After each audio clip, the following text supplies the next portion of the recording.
out right now, but if you leave your name and message, I'll get back to you as soon as possible. Nick, where are you at? Everybody's so worried about you. Please call me back, okay? Alright, love you. Bye.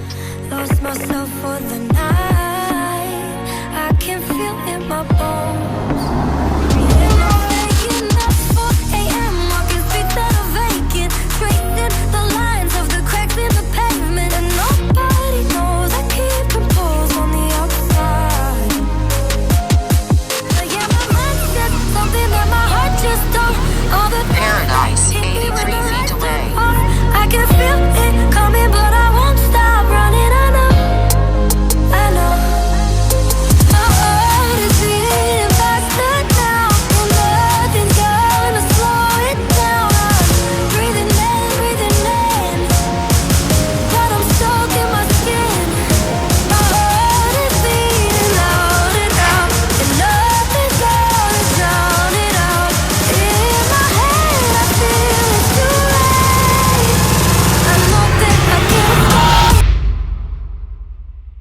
Also tonight, a day at the beach takes a tragic turn. One teenager has died after drowning.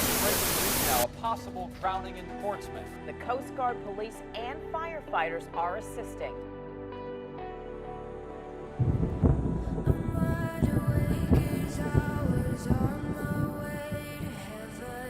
Before I found videography, I was lost in life, depressed.